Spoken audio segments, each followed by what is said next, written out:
Bien, mes frères et sœurs, que le Seigneur vous bénisse, que le Seigneur vous garde. Alléluia. Bonjour à tout le monde. Alors, aujourd'hui, j'aurais voulu vous parler de la source. J'aurais voulu vous parler aussi du puits, de la citerne, de l'étang, de la fontaine, de la fosse. Et tout ça, ça se regroupe. Selon les versions de la parole de Dieu, le puits, ça peut être aussi bien une source, ça peut être aussi bien une fontaine, et vice-versa. Ça dépend les traducteurs de la parole de Dieu. Quand on prend les versions de la Bible, eh bien, on s'aperçoit que le puits, ça peut être une source. Ça peut être aussi une citerne. Alléluia. Et je voulais vous parler justement eh bien, du puits, de la citerne, de la source, de la fontaine. Alléluia. Pour se laisser guider vers le Seigneur. Alléluia. Pourquoi? Parce que l'eau est toujours en rapport avec l'Esprit Saint. Là où il y a de l'eau, là il y a de la vie. Mais il y a aussi des eaux polluées. Alors les eaux polluées, c'est certain que c'est dangereux. Pourquoi? Parce que dans cette eau, il y a eu une matière qui fait que l'eau est devenue imbuvable. On voit aussi ça dans la mer, où il y a des fois des grands tankers, des bateaux qui transportent du gasoil, du fioul lourd, et qui se déversent dans la mer et qui polluent les eaux. Et ça arrive sur le rivage, et on voit que toutes les organismes vivants qu'il y a dans la mer, aussi bien sur les plages, eh bien, nous voyons que ça ne résiste pas à la pollution. Donc le Seigneur, lui, veut nous donner, pardon, je suis un peu enrhumé, le Seigneur veut nous donner une eau claire. Il est l'eau de la vie. Et l'eau de la vie, nous savons que c'est l'Esprit Saint, c'est Dieu lui-même. Alléluia. J'ai soif du Dieu vivant. Et ils m'ont abandonné, moi, la source d'eau vive. Alors il est vrai que des sources d'eau vive dans ce monde-là, eh bien, c'est dur à trouver avec tous les produits chimiques, tous les pesticides et tout ce qu'on met dans les rivières, dans les champs, et les ordures et les trucs nucléaires qu'on enfouit dans la terre. Eh bien, tout ça, ça va dans les nappes phréatiques. Et bien sûr, c'est une eau qui est vraiment, on va dire, buvable. Mais l'eau que le Seigneur nous donne, celle-ci, elle n'est pas polluée. Alléluia. C'est l'eau de la vie, c'est l'eau qui donne la vie éternelle et qui nous fait comprendre spirituellement que, eh bien, nous sommes au Seigneur. Parce que l'eau de la vie, c'est le Saint-Esprit, c'est la parole, lavée par l'eau de la parole. Et c'est pour ça que le Seigneur, il dit qu'il lave son épouse avec l'eau de la parole. Pourquoi? Parce qu'il la veut sainte, il la veut séparée des nations. Hein, c'est une sanctification. Et il la veut, eh bien, sans tache ni ride. Alléluia. C'est pour ça qu'on va se laisser guider par la parole du Seigneur. Gloire au Seigneur. Alléluia. Gloire à son nom.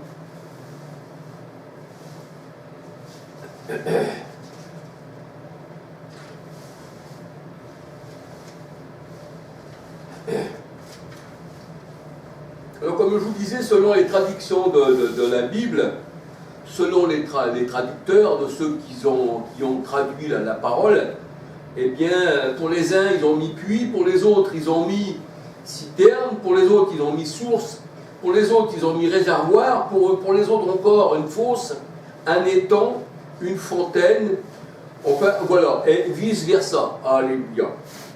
Alors, ça ne veut pas dire que une fontaine, dans la parole de Dieu, quand le Seigneur il parle d'une fontaine, on peut dire aussi qu'il y a des sources maintenant qui sont polluées, bien que ce soit une source, parce qu'une source sort de la terre. Là je parle en choses littérales, hein, physiquement. Une chose qui sort de la terre, de cette terre aujourd'hui, ben, pratiquement tout est pollué avec les pesticides et tout ce qu'on nous jette dans les airs avec les avions, les chemtrails, tout ça. Eh bien, c'est ça en fait. Tout est pollué. Alors, on va se laisser guider par la parole du Seigneur. Dans le Cantique des Cantiques, eh bien là, on voit qu'il y a une fontaine. Et que cette fontaine, eh bien, c'est une femme. Cette fontaine, c'est une femme. C'est l'épouse du Christ. C'est une fontaine scellée. C'est une fontaine des jardins. Et quand nous lisons le Cantique des Cantiques, nous voyons que c'est la bien-aimée du Seigneur. Alléluia. C'est sa bien-aimée, c'est son épouse. Alléluia. Alors, nous voyons aussi dans Cantique 4, 12, 15. Cantique 4, 12, 15. Alléluia. Je vais regarder si vous voulez. Cantique 4, 12, 15.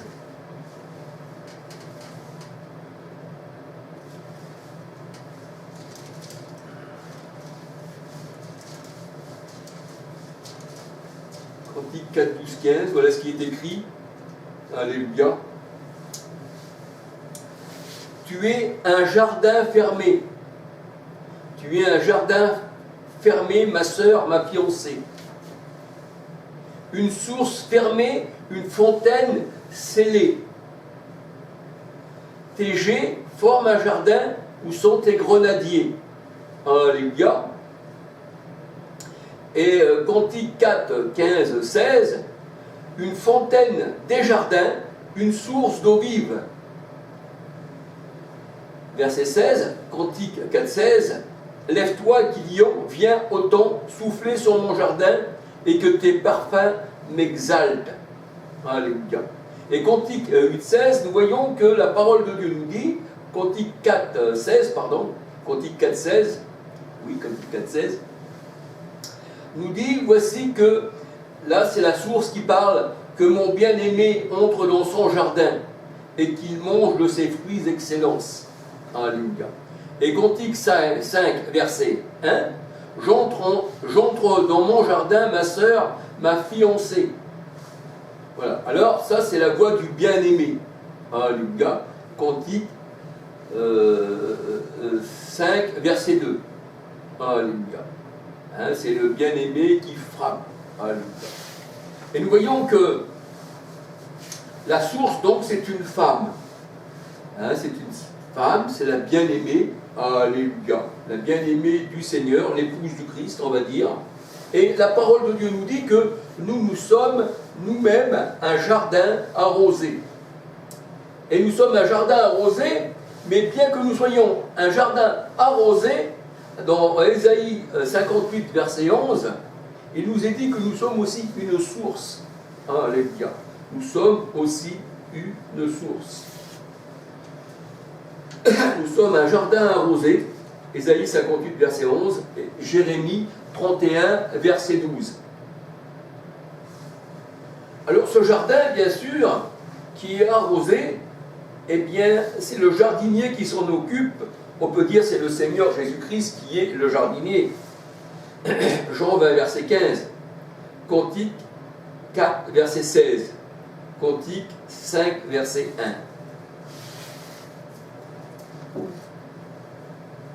Alors nous voyons que la fontaine fermée,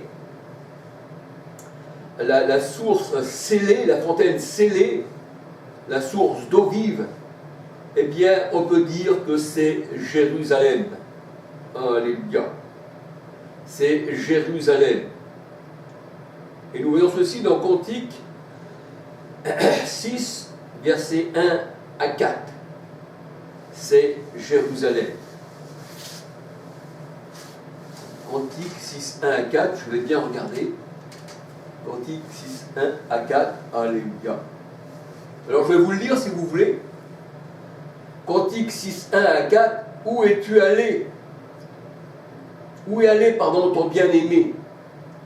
Ô la plus belle des femmes. Donc on peut dire que la fontaine, c'est la plus belle des femmes. De quel côté ton bien-aimé s'est-il dirigé? Nous le cherchons avec toi. Cantique 6.2, mon bien-aimé est descendu à son jardin, au parterre des aromates, pour faire paître son troupeau dans les jardins et pour cueillir les lys. Je suis à mon bien-aimé, Cantique 6, verset 3, et mon bien-aimé est à moi. Il fait paître son troupeau parmi les lys. Que tu es belle, mon ami. Tu es agréable comme Jérusalem. Cantique 6, verset 4. Et nous voyons que Jérusalem, dans la parole de Dieu, c'est le trône de Dieu. Alléluia. Jérusalem, c'est le trône de Dieu. Jérémie 3, verset 17. C'est aussi le ciel, c'est le trône de Dieu. Ésaïe 66, verset 1. Et c'est l'épouse du Christ. Apocalypse 21, versets 1, 2, 9, 10 à 27. Alléluia. C'est son nouveau ciel.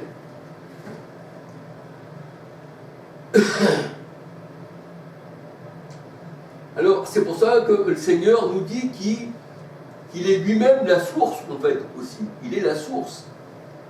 Ils m'ont abandonné, moi, la source eau vive, Jérémie 2,13. Alléluia. Et le Seigneur lui-même disait, venez à moi, vous tous qui avez soif, je vous donnerai une eau qui jaillira en vous comme la source éternelle.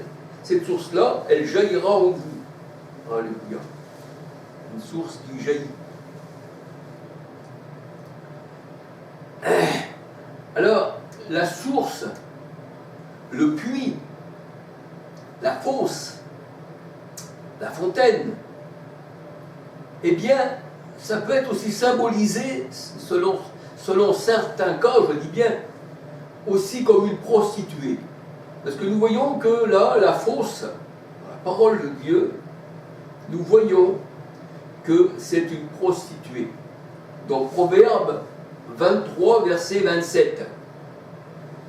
C'est une fosse, on va dire, la prostituée, cette fosse, où il n'y a pas d'eau, où Jérémie a enfoncé qu'il n'y avait que de la boue. Eh bien, c'est une fosse boueuse. Pourquoi? Parce qu'il n'y a pas d'eau, donc c'est de la boue. Et la boue, ça représente, dans la parole de Dieu, un faux enseignement.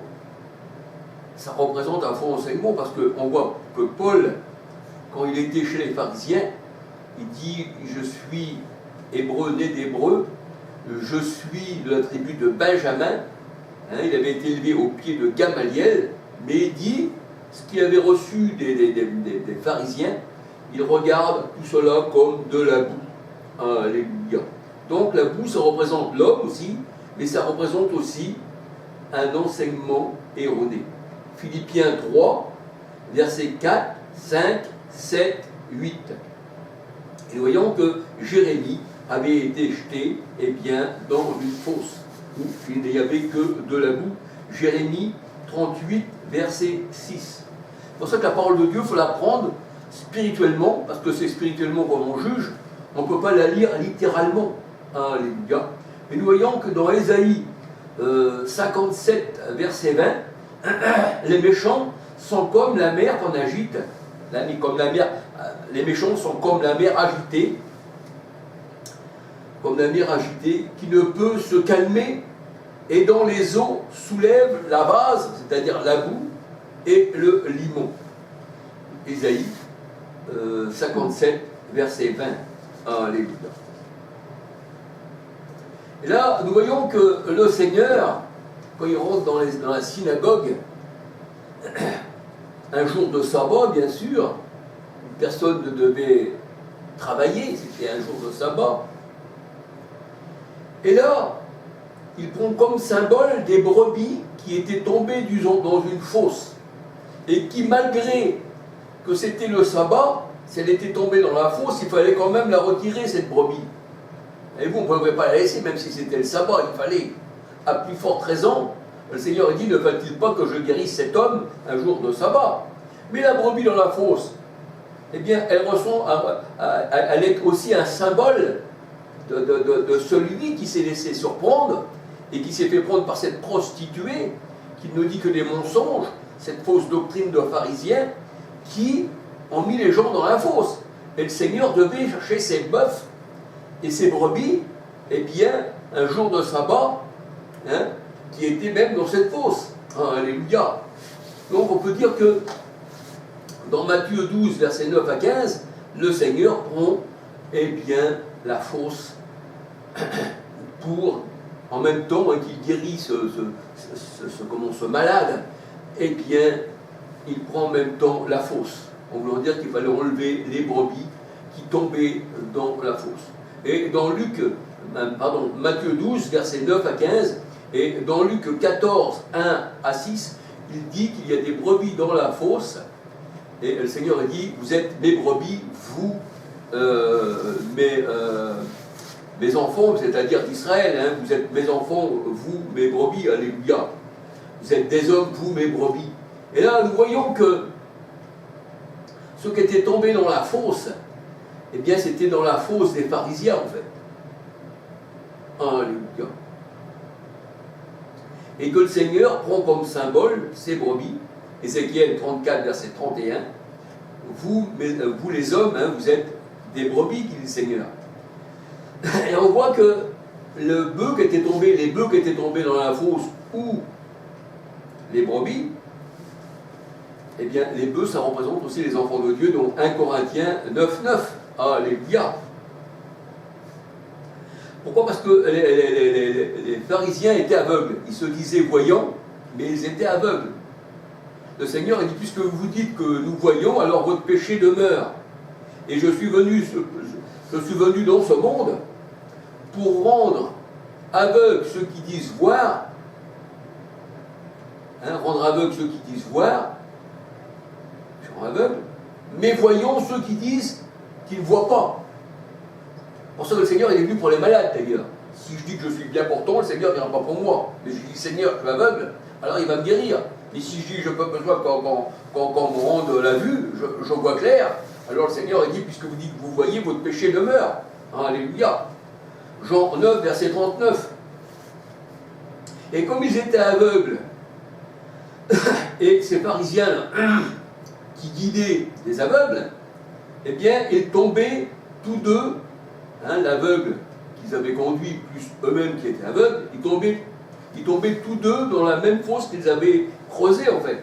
Surtout les pharisiens qu'ils avaient creusés pour faire tomber les prosélytes.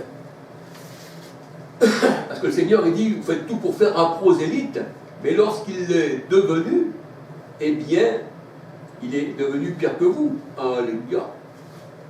Donc on peut dire qu'ils étaient tombés dans la fosse. Alléluia. On va regarder dans Matthieu 23, versets 15, 24, 25, 26. Matthieu 23.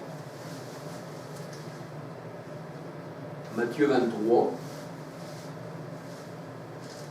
verset 15. Matthieu 23, 15. Malheur à vous, scribes et pharisiens hypocrites, parce que vous courez la mer et la terre pour faire un prosélyte, et quand il est devenu, vous en faites un fils de la géhenne 2 fois plus que vous. Verset 16. Malheur à vous, conducteurs aveugles, qui dites si quelqu'un joue par le temple, ce n'est rien, mais si quelqu'un joue par l'or du temple, il est engagé. Alors on va regarder encore un petit peu plus loin, 24, 25, 26. Alors on va aller Matthieu 23, 24, 25, 26.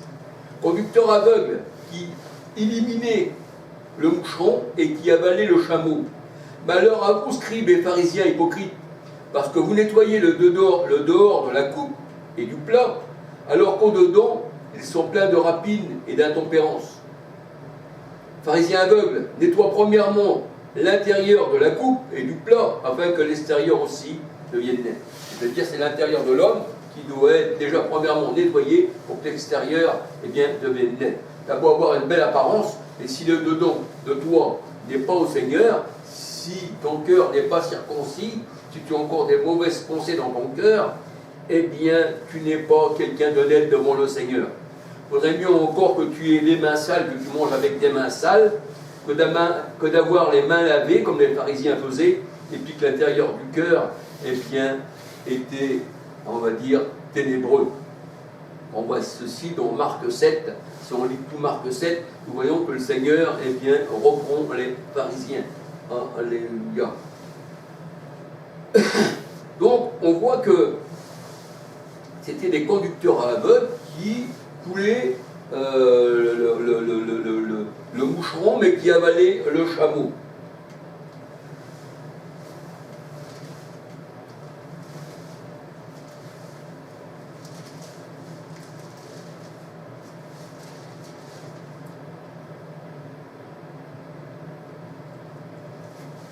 Alors, Matthieu 15, 14, le Seigneur disait des pharisiens, laissez-les, ce sont des aveugles qui conduisent des aveugles. Si un aveugle conduit un aveugle, ils tomberont tous deux dans une fosse.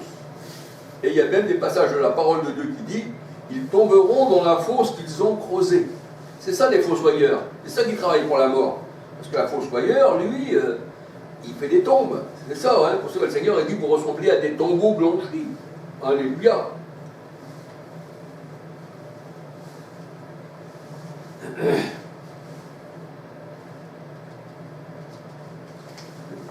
Alors on va regarder dans Proverbe 26-27 au sujet de la fosse. Proverbe